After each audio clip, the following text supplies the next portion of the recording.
Happy Friday, YouTube. What's going on? It's Uncle Stan here once again with a video. Today we're going to talk about the Big Three, which for me has turned into the Big Seven. If you're familiar with the back mechanic, there are three main exercises and one stretch, so it really should be called the Big Four. But the Big Three are the curl up, the bird dog, the cat camel, which is our stretch, and finally we've got the side plank. Okay, side planks were almost murder for me when this first started. Bird dogs were damn near murder also. There are some little tips and tricks you can do to modify them, to make them easier, to make them harder. I'm going now more on the advanced side of the exercises, but I'm not like all the way there yet where I'm drawing squares with my hands and things like that. There's some little isolation things you can do to your abdominal sidewall to, you know, work on all the muscle groups, I guess you could say, while you're in side plank, while you're in bird dog, while you're in any of the positions. But if you're feeling a lot of pain, if you've got knee pain, shoulder pain along with your back pain, then there's certain movements that you're not really going to be able to do. It's going to be difficult. So there's a modified version for people, you know, if you've got shoulder issues, if you've got knee issues with certain exercises. Some people cannot do these. I mean, they've got back issues, but their body will not allow them to. I was restricted for a little while on the bird dog. Putting my leg back would cause this crazy pain in my back. Anyways, let me just show you guys the exercises so you can see, and then I'll explain to you what the problems were that I faced. Alright, so the first thing we're going to do is we got to talk about neutral position. We got to find a safe position or neutral position for ourselves. As you can see, I'm on my hands and my knees. My back is pretty much straight, but I'm not feeling any pain. I feel like a little tension right here in my butt, but it's not a big deal. When this was first an issue for me, and I was injured, you could not find me like this. You would find me on my back, you know, laying on my back with my legs raised and probably heat on my back. But after reading the back mechanic, he does show you this safe position, which I talked about in my last video, laying on your stomach. Sometimes people like to put a pillow under their stomach or something, but from here, I have your back, the natural curve of your back should be it should automatically be happening. Now, if you feel pain when you go into this position, give it about 5 seconds. All right, just breathe, stay here for about 5 seconds. If you still feel pain, then you need to flip over on your back, then just do that. But do it in a way that's not going to cause you pain. Now with hernias, if you got a hernia like me, the best way to roll over is to you have to tense up your core. All right, so you gotta strengthen your rib cage, and then you're gonna turn your body. Notice my hands here, and I'm gonna twist. As I twist, I've got my rib cage activated so that my torso and my hips and everything turn all in unison, and that's how I prevent the pain. And I'm on my back, and now I'm rested. But you want to get used to making this your safe position, because if you get here and this becomes safe for you, and they also stress to have your, jeez, I need to back up. There we go, let's do this. They also stress to have your hands under your chin and to try to raise your chin up, all right, while you're in this position. And you'll notice that you can stay here for like 45 minutes and be fine. And then when you get up, you know, you come up on all fours, slowly. Bring your body up here, straighten your back. Grab something if you can brace it so you can stand up. And that is how you can get into your standing position. But you need to know that safe position, because in the Big Three, you're gonna be on the mat the whole time. I just did my Big Three and I just showered, so I'm already looking nasty already. Oh my gosh, I'm getting sweaty. All right, so let's do the Big Three exercises, starting with let's do the cat camel. All right, the cat camel's like our stretch. Very important that you keep your back straight. Let me turn towards, well, no, you guys need to see my back. So I'm on all fours. Go ahead and lay the tops of your feet on the ground as well. One thing a lot of people tend to do is they tend to have their knees close together when they first start doing this. Don't do that. You want your knees about to where your hips are, maybe a little wider even. Okay, and then you want to keep that natural curve of your back. All right. See, I've got my natural curve going now, and the stretch becomes this. It's as you bring your head up, you're going to go ahead and push your butt out. And you're going to feel that stretch. You don't want to, you know, bring your ears to your shoulders. You actually want to bring your ears above your shoulders. So you're coming up, and you feel that stretch. You may only hold it for 5 seconds, that's fine. I'm at the point where I hold it for 10 seconds, and then I go to the next one. The next one is, you're doing the camel. So that's our cat, here's our camel. You come up, you're gonna bring the back up, and you notice how my hips are almost straightening out. My head, I'm gonna go ahead and bring my chin in towards my chest. This one I feel way more than the cat. The camel is the one that I feel, and there's times where I'm doing this and I'll feel like a weird pop in my back, but it's almost relieving. It's a strange feeling, but it's a relief. Like, I actually enjoy this stretch. So that's our cat camel. As far as modifications for this, I don't really know any. So we're going to go on to the next exercise. The next exercise is going to be our bird dog. Bird dog was scary as hell when I was first doing it. So your bird dog, you want to be in the same kind of position, natural curve of the back here, and you want to have your, I actually put my toes on the ground for this one. I don't have the tops of my feet on the ground. I actually have my toes up.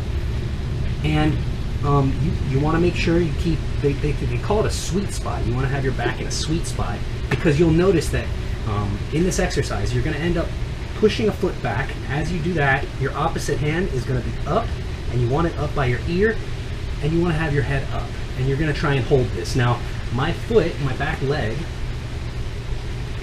I'm extending it out, and I want my heel, I'm driving my heel like the furthest point away from my body. Now you'll notice, look at my body, it's not right. I'm not aligned properly. My back isn't straight.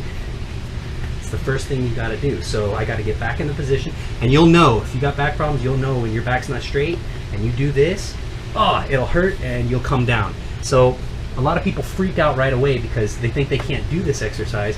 It really is about finding that sweet spot, and I encourage everybody, when you're doing this, first test out where your leg, like my right leg is the one that's affected.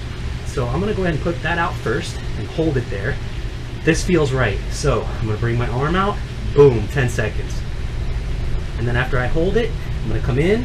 For the sweep, you wanna keep your back straight, but we have to sweep our arm and our knee in, touch, bring it right back out again. And there's our second one. Hold it for 10 seconds, and then we're gonna do it again. I know I'm not holding it for 10 seconds, but that's for the sake of saving memory on my phone and my memory card. And then you're going to do the other leg. I'm at the point now where I'm doing sets of, the first set is 8, the next set is 7, and then the final set is 6. Now to modify this to make it easier, if you're not ready to put that leg out, just start with an arm. Put the arm out, stretch it out as far as you can, keep the head up, keep the back straight, focus on that. And then come down and sweep. The sweep motion is important. I mean, they state that if you don't do it and you try to hold it as long as possible, and and then you don't do the sweep, you could actually you'll feel more crampy. I guess it'll cramp up your arms, and at least that's the way he describes it in the book. I constantly do the sweep just to keep count of my sets, or keep count of my reps, so I know where I'm at. After you do that, if you just try the arms out, just try the legs out too. If you feel like you're ready, bring out a leg, 10 seconds. Keep that back straight. One thing we don't want to do is, you don't want to do this.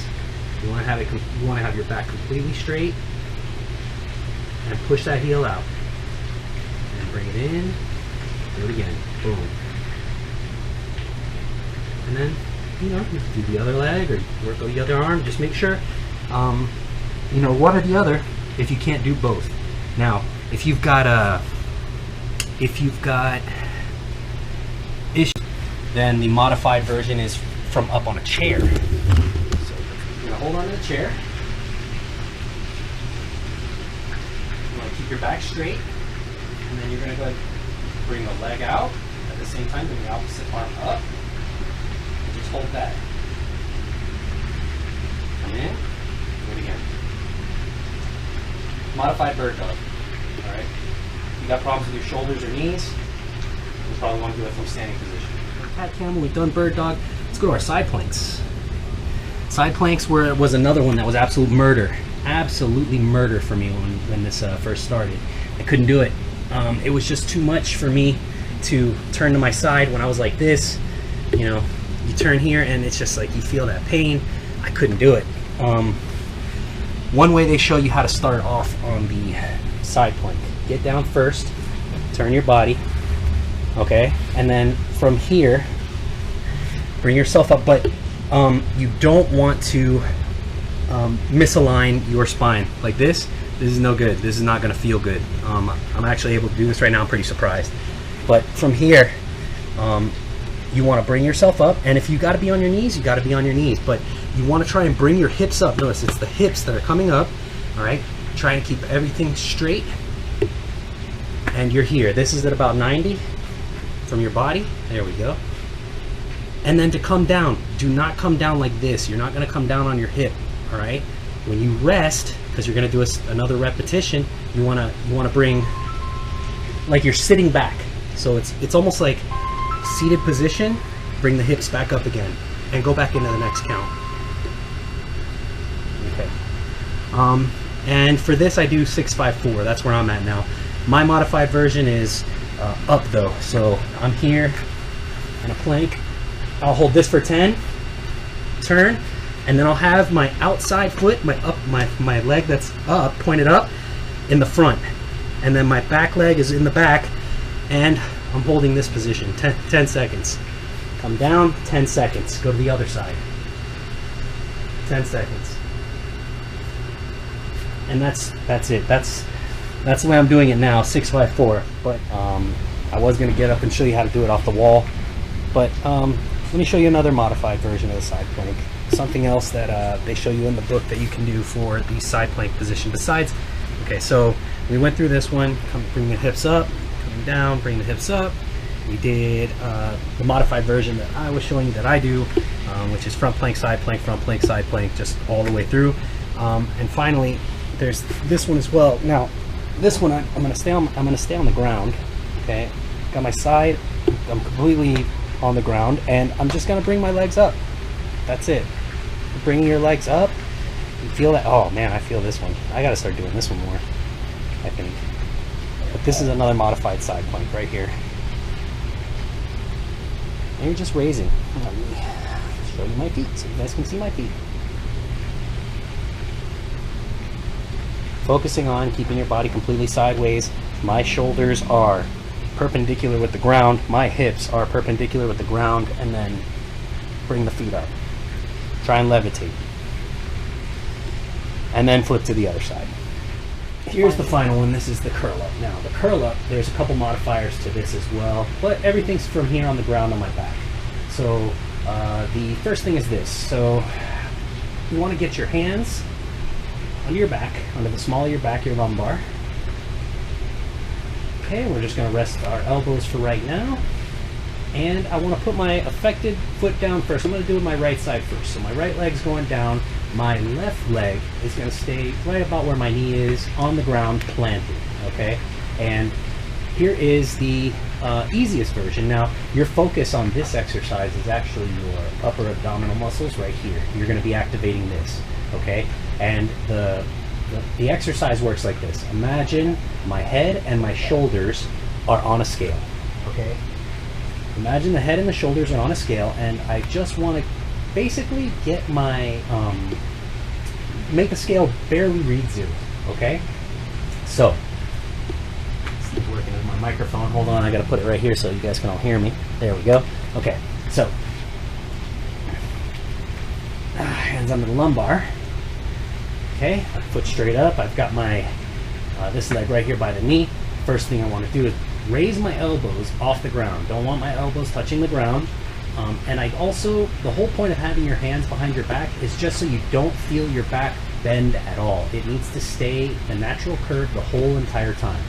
My chin, I'm going to go ahead and start bringing it in. They say if you're a gum chewer that this may not feel too comfortable for you. There's other exercises you can do to strengthen your chin. Seriously, it's in the book. But we won't go over that now. I'll explain the exercise to you. My chin is going to come in. Okay, that scale is still reading my head and shoulders weight, and I'm going to go ahead and slowly lift my shoulders and barely lift my head off the ground. And you should feel that activating all this right here. And you come back down after you hold that for 10 seconds, okay? Modified, harder version. The same movement, but I'm going to add my foot. And basically, my chin is in my chest, and I'm trying to look at my big toe. I didn't lift my foot very high. barely like an inch. Just came right up off the ground and comes back down. Even more modified, more advanced. Okay, same exact movement, but I'm taking my arm, opposite arm to the opposite leg that's lifting, and I'm going to bring my hand or my arm all the way out. Okay, it's all the way outstretched.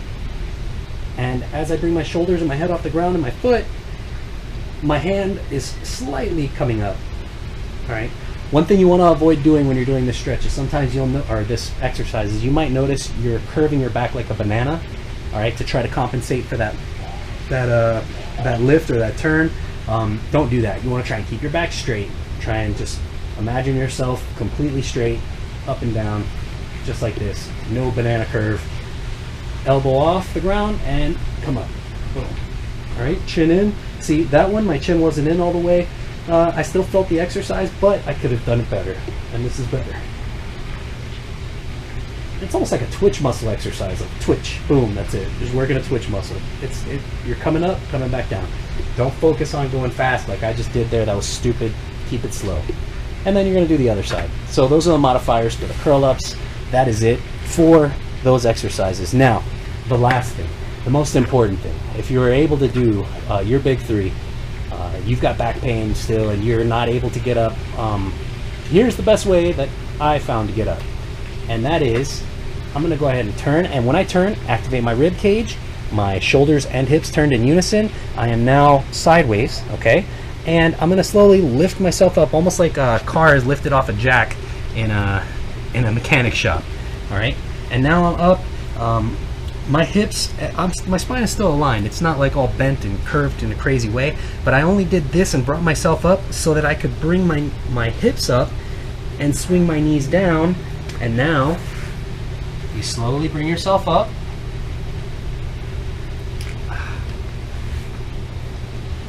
Careful reaching, but I slowly bring myself up to this position, and that's it. I'm going to go ahead and bring one leg up, put my hand on my knee, and lift myself up. And hey, how you doing? I'm standing. So that's how you do that. Hopefully this helps some of you guys. Hopefully this works out for some of you. I know that this is not these exercises are not the easiest. They are kind of intimidating. They can be kind of scary when you're first getting into them. You're injured, you're scared, your back's not feeling well, and you don't feel like doing any exercise. Well, guess what? There's a chance to do some exercise without causing pain. And that's the main important thing about these exercises. They should not be causing you pain. There's a difference between pain and discomfort. You don't really want discomfort either, but that's better than pain. All right, you don't want pain. The second you feel pain, go to that safe position. If it is a safe position for you, lay out, relax for a second. If you got to skip the exercise, skip the damn exercise for the day. You can do it tomorrow. Okay, don't kill yourself over these exercises. Don't let them cause you pain. If they do, stop, reevaluate. If you can do it again in a non-painful way, do it. But if you can't, skip it and move on, and you'll get better tomorrow. Okay, it's going to get better. It's going to take time. That's why they have these exercises with modifiers. We have to do the more advanced ones to get stronger, to build up our core muscles. To remember how I explained like Stu McGill explains, your spine is just like the main mast of a bridge, or the main portion of a bridge. Or even think about a cell phone antenna. When you look at those big cell phone antennas, you see a bunch of wires coming down. Well, those are suspending that antenna so it's not swaying all over the place. You don't want your spine doing this. Your spine needs to be like this. All the other stuff is the stuff that's tensing up, and these exercises are actually just helping you subconsciously activate those muscles when you're walking, when you're moving, when you're sitting, so that you're not even thinking about activating them. When I was first starting out walking, I'd have to activate the muscle, think about it, shoulders back, chest out. Okay, move the arms. When I'm moving the arms, move the opposite legs, swing my shoulders. That's all natural now. It's like it's embedded into my head, and activating those muscles so that it's compensating for my back issue is actually it's doing it itself. My body is doing it itself, and I couldn't be more grateful to Back Mechanic and Stu McGill. And I guess a little proud of myself for my dedication to sticking to these exercises. I don't think I'm ever going to stop. I don't think I ever can stop. They are the non-negotiable big three. Big four, I call them the big seven because I have push-ups in there. I do planks between each exercise. And then on the Sciatica subreddit, shout out to Sciatica, our Sciatica. You guys are awesome. It's a great support group. Listen, if your back is hurt, check out the subreddit r Sciatica. These guys, there's a lot of knowledgeable people in there. You've got PTs in there, doctors in there. I'm not a doctor, but I try to give my advice.